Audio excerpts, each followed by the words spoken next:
لطیفہ ہے کہ غیر مقلد کا دعویٰ کیا ہے؟ آپ بولتے کیوں نہیں؟ غیر مقلد کیوں نہیں سارے جمع ہوں گے؟ ہاں، تقلید اور اتباع میں مجھے پتہ ہے جان بوجھ کے میں ایسا بھی کر رہا ہوں تاکہ آپ لکھ لیں، اور تکرار میں اس لیے کر رہا ہوں کہ آپ سمجھ لیں، اللہ کہے زیادہ مواد نہ ہو، کم مواد ہو لیکن سمجھ آئے۔ کہ پچھلے 8 سالوں سے میں نے یہ تجربہ کر لیا ہے کہ لمبی گفتگو کا نتیجہ کوئی نہیں ہے۔ لمبی گفتگو اور پہلے ہم اس پر 50 دلیلیں، 100 دلیلیں، وہ اتنی دلیلیں ذکر کرنے کا کوئی فائدہ نہیں۔ ایک ہو ذرا پکی ہو، بس چند ہو ذرا پکی، اور نفس سے نزاع کا پتہ چل جائے کہ اصل جھگڑا ہے کیا، یہ پتہ چل جائے۔ اس لیے جہاں جو بڑا موڑ ہے وہ یہی ہے کہ تقلید اور اتباع میں کوئی فرق ہے یا نہیں۔ اس معاملہ میں غیر مقلد کہتے ہیں کہ فرق ہے، تقلید ہوتی ہے بلا دلیل اور اتباع ہوتی ہے با دلیل۔ تقلید ہوتی ہے بغیر دلیل کے اور اتباع ہوتی ہے با دلیل۔ تقلید جائز ہے، غیر رسول کی اپنا غیر رسول کی اتباع جائز ہے، لیکن تقلید کرنا جائز نہیں۔ اور تیسرا فرق کہتے ہیں تقلید مذموم ہے، مطرود ہے، اور اتباع محمود ہے، مطلوب ہے۔ اس لیے اتباع تو جائز ہے کیونکہ اتباع محمود و مطلوب ہے، اور تقلید مذموم و مطرود ہے، اس لیے تقلید کرنا جائز نہیں ہے۔ تو ہم کیا کرتے ہیں جناب؟ اتباع، تو اتباع ہوئی محمود، تقلید ہوئی مطرود، اتباع ہوئی با دلیل، تقلید ہوئی بلا دلیل، لہذا تقلید کرنا حرام ہے، اتباع کرنا بالکل ٹھیک ہے۔ سمجھ گیا میری بات؟ اب یہ فرق کس نے کیا ہے؟ حافظ ابن القیم۔ دیکھو ہم پوری بات بیان کرنے کی عادی ہے۔ عبداللہ ابن مبارک فرماتے ہیں کہ اہل حق اور اہل بدعت میں فرق ہے۔ اہل حق وہ ہوتے ہیں جو اپنے خلاف بات ہو وہ بھی بتا دیں، باتوں کی طرف اللہ مرجعکم، اللہ ہی کی طرف لوٹنا ہے تم سب کا، بس خبر دے گا تم کو بما کنتم فیہ تختلفون، ان مسائل میں کہ تھے تم ان میں اختلاف کرتے، فاحکم، اور فیصلہ کر میرا پیغمبر درمیان ان کے، بما انزل اللہ، ساتھ اس کے کہ اللہ نے نازل کیا، فلا تتبع اہواءہم، اور مت مان ان کی خواہشات کو، اور رخ جلدی پشاور چلے جاؤ یا لاہور چلے جاؤ، ہم کسی کو مجبور نہیں کرتے، بس ہمارا کام ہے صرف رستہ بتا دینا کہ فلاں یوں کہتا ہے، ہم یوں کہتے ہیں، بس آگے آپ کی مرضی، جدھر آپ چلے جائیں، میں تو قدر آپ کو مجبور نہیں کرتا۔ اب بھی آپ کو کہہ رہا ہوں کہ اب دیکھو میں حوالہ ان کی طرف سے دے رہا ہوں، حالانکہ موجودہ غیر مقلد سے بھی آپ پوچھے نا تو آج کا مولوی نہیں بتا سکے گا کہ تمہارا اس بات کا مقصد کیا ہے، لیکن پچھلے مولوی ان کے لکھ گئے۔ حافظ ابن القیم کی اعلام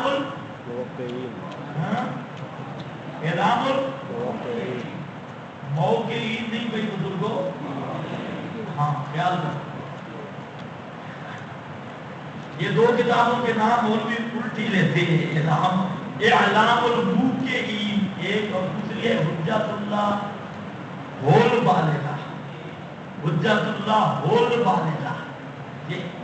اچھا خیر بہرحال الجواب، حافظ ابن القیم کا یہ فرق وہ خلاف منصوص ہے، نص کے خلاف ہے، اس لیے غیر مقلدوں سے ہم معذرت کے ساتھ عرض کرتے ہیں کہ انسان کے بچے بنو، اور ہمیں تو تم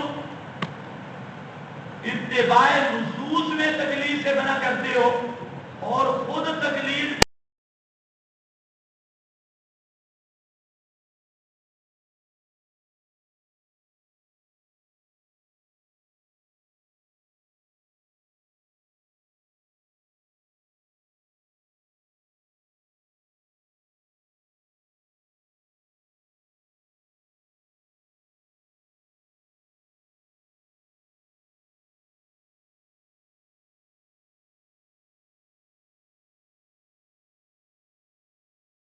اب ذرا دیکھو قرآن پاک سے پوچھتے ہیں کہ اتباع کا کیا معنی ہے اور کن معنوں میں یہ اتباع کا لفظ استعمال ہوتا ہے. یہ شروع سپارہ نکالو. وَاتَّبَعُوا مَا تَتْلُو الشَّيَاطِينُ. وَاتَّبَعُوا کیا مطلب؟ اتباع کی انہوں نے ما تتلو الشیاطین، اس کی جو پڑھتے تھے شیاطین. اب بتلاؤ وہ بادلیل مسئلہ تھا؟ شیطان جو پوتیاں پڑھ رہے تھے بادلیل تھا؟ وہاں پر لفظ کیا ہے؟ وَاتَّبَعُوا لفظ آیا اتباع کا، لیکن آیا کس پر؟ شیاطین پر. تو معلوم ہوتا ہے کہ یہ فرق کرنا کہ اتباع ہمیشہ محمود ہوتی ہے یا بادلیل ہوتی ہے، یہ نص کے خلاف ہے اور نصوص بہت ساری آ رہی ہے. آپ ذرا دیکھیں سورۃ القصص آیت نمبر 50. جلدی کریں گے ذرا. سورۃ القصص آیت نمبر 50.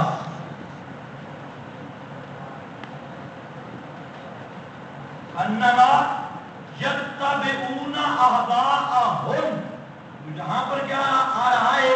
فَإِن لَّمْ يَسْتَجِيبُوا لَكَ فَاعْلَمْ أَنَّمَا يَتَّبِعُونَ أَهْوَاءَهُمْ. آگے وَمَنْ أَضَلُّ مِمَّنِ اتَّبَعَ هَوَاهُ، اس سے بڑا کافر کون ہے جو اپنی خواہش کی اتباع کرے. لفظ کس کا آ رہا ہے؟ اتباع. اتبع ہواہ بغیر ہدن من اللہ، اللہ کی ہدایت کے بغیر.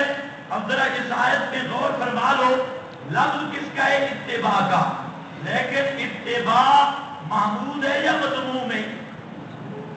یہ اتباع مطرود و مذموم ہے یا محمود اتباع ہے جس پر اللہ فرما رہے ہیں انما یتبعون آباءہم ومن اضل ممن اتبع ہواہ.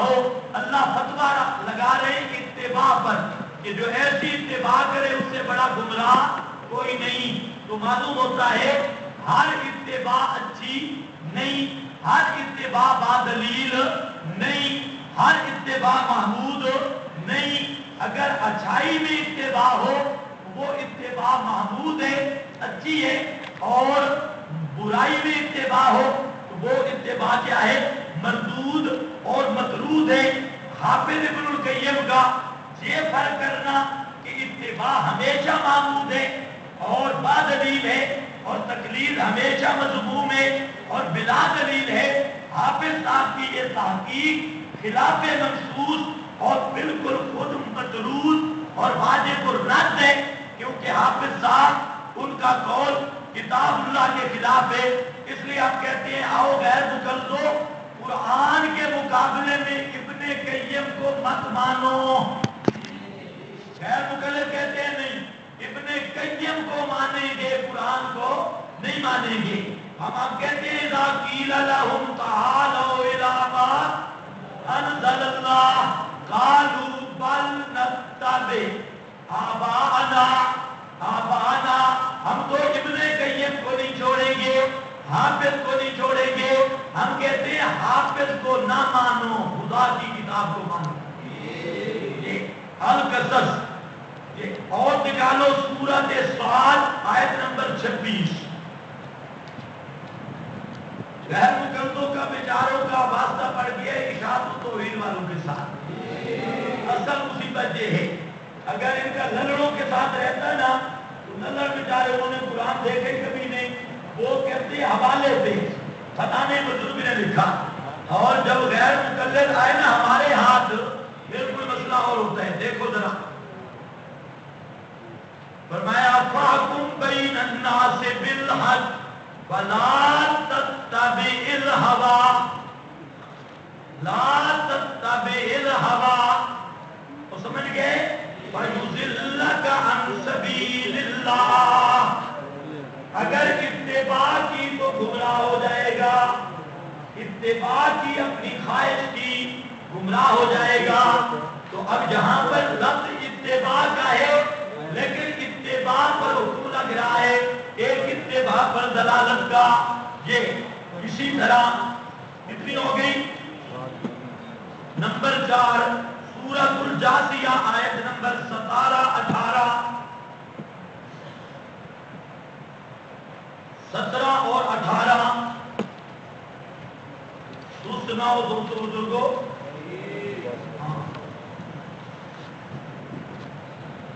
ثم جعلناک علی شریعۃ من الامر فاتبعها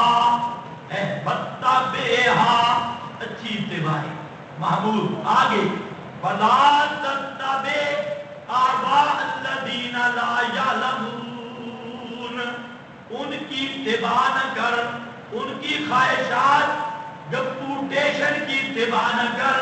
الذین لا یعلمون، جو جانتے نہیں ہیں. لا علموں کی پیروی کو بھی کیا کہا گیا؟ اتباع. جاہلوں کی پیروی کو بھی کیا کہا گیا؟ اتباع.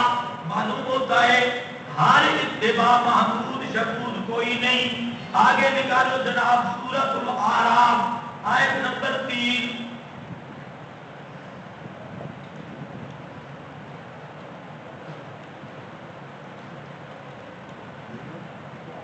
یہ جو آپ پشتو والے بزرگ ہیں نا، وہ سمجھے آپ میں یہ بیماری اب لگ چکی ہے اور جا کر یہ مسئلہ بھی بیان کریں. یہ غیر مقلد جو ہیں یہ چھوٹے رافضی ہیں اور پکے روافض اور دشمن صحابہ ہیں. انشاءاللہ میں ذکر کرتا ہوں. اب جہاں پر کیا بولتے ہیں مفتی صاحب؟ ہاں فلا تتبعوا من دونه اولیاء، لا تتبعوا من دونه اولیاء. اس دفعہ میں مسئلے غیر مقلدوں والے سارے لے آ رہا ہوں اور صرف پشتو والوں کی رعایت کر کے بہت زیادہ ضرورت ہے.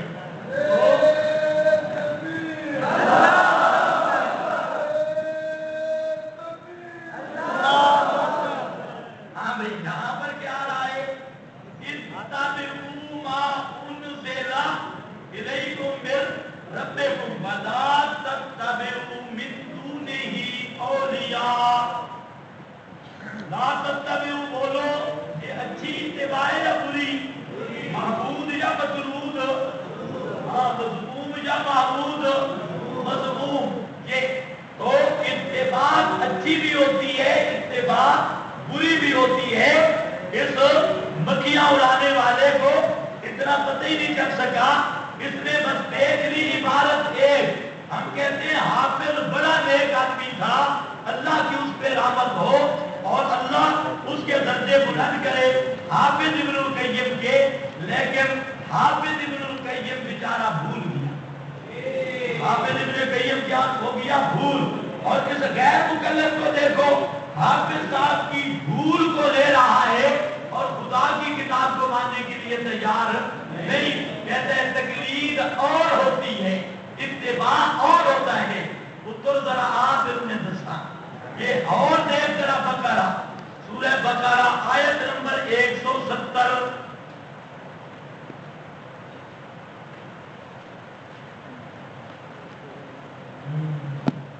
صاحب ہم ڈھیلے ہو گئے ہیں. ہاں بھائی کرانٹ ختم ہے. یہ دیکھو قالوا بل نتبع ما الفینا علیہ آباءنا. کیا کہتے ہیں؟ قالوا مکہ کے مشرک کہتے ہیں ہم تو اتباع کریں گے کس کی؟ بولو کس کی؟ اپنے باپ دادا کی. اور غیر مقلدوں والا مانا کریں ان کا باپ دادا کی بات دلیل والی کی اور ان کا یہ کہنا بس نتبع ہو ہم باپ دادے کی ابو جہل کمپنی کے مقلد ہیں ان کی بات مانیں گے. اب کیا لفظ کس کا آ رہا ہے؟ اتباع کا. تو کیا ان کی بات با دلیل تھی یا ان کی اتباع محمود تھی؟ معلوم ہوتا ہے لفظ اتباع کا ہے اور بلا دلیل بات پہ بولا جا رہا ہے اور لفظ اتباع کا ہے اور مضموم میں بولا جا رہا ہے. اسی طرح یہ سورۃ النساء آیت نمبر غالباً 110 یتبع غیر سبیل المؤمنین، یتبع غیر سبیل المؤمنین، یتبع جہاں پر فرمایا من یشاقق الرسول. دیکھو بتاؤ ان کو صفحہ نمبر آیت نمبر 115 جہاں پر 148 دیکھو اچھی طرح دیکھو وَيَتَّبِعْ غَيْرَ سَبِيلِ الْمُؤْمِنِينَ. آگے کیا حکم لگا ہے اتباع کرنے والے کا؟ نُوَلِّهِ مَا تَوَلَّىٰ وَنُصْلِهِ جَهَنَّمَ وَسَاءَتْ مَصِيرًا. کیوں جہنمی اس کو اس لیے قرار دیا گیا کہ اتباع دلیل والی ہوتی ہے اور اچھے میں اچھائی بھی ہوتی ہے اور تکلیف برائی میں یہاں لفظ اتباع کہا رہا ہے اور اتباع متبع کو جہنم کی سند بھی مل رہی ہے. اتباع کرنے والے کو جہنم کی سرٹیفکیٹ بھی مل رہی ہے. اسی طرح کتنی ایسی ہو گئی 7 8 سورۃ ہود نکالیں آیت نمبر 59.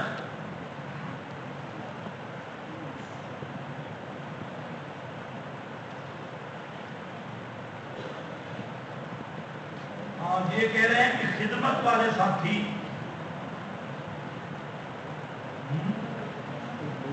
ہاں بھائی یہ دیکھو بھی خدمت والا ساتھی کوئی ہے چلا جائے کوئی مسئلہ نہیں. بس ہاں کدھر گیا بھائی وَاتَّبَعُوا أَمْرَ كُلِّ جَبَّارٍ عَنِيدٍ. ہر سرکش ضدی کے امر کی اتباع کی. اب ہر سرکش